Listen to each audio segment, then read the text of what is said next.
Have you ever tried plugging your Android phone into your computer only to realize nothing happens? No files pop up, no connection, almost like your phone is invisible.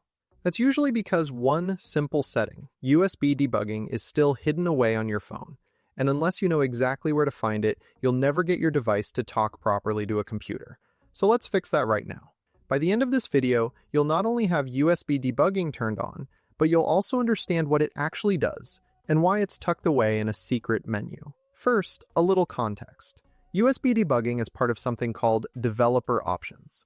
It's not sitting out in plain sight because Google designed it for developers and power users, people who want deeper control over their phones. With it turned on, your computer can communicate with your phone using special commands.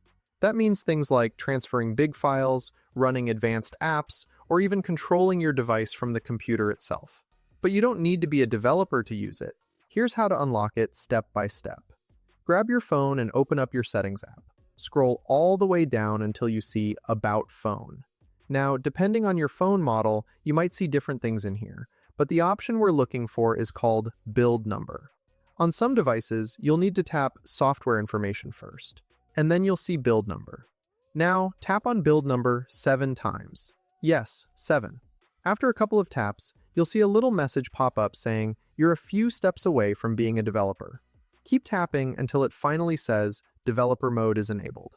If your phone has a lock screen PIN or password, it'll ask you to enter it before confirming. Congratulations! You've just unlocked the Hidden Developer Options menu. Now go back to your main settings screen. Scroll down again, and this time you'll notice a brand new section called Developer Options. On some phones, you may need to look under System first and then open Developer Options, but it will definitely be there now. Open it up and start scrolling.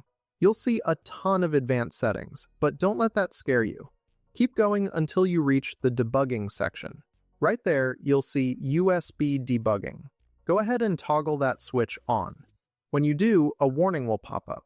It'll say that USB debugging is meant for development and can expose your phone to risks if you connect it to untrusted computers.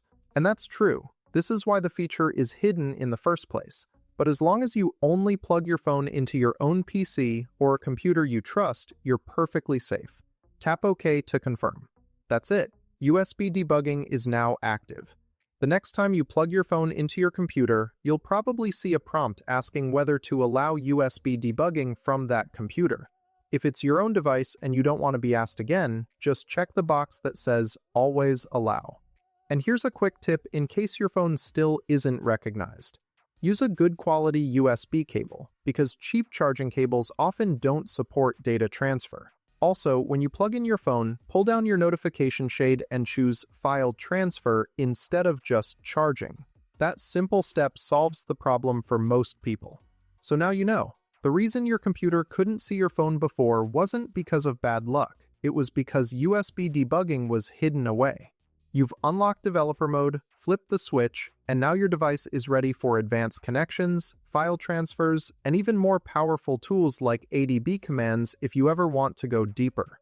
From here on, the days of your phone sitting silently when plugged into a computer are over. You're in control, and your Android is finally ready to communicate the way it should.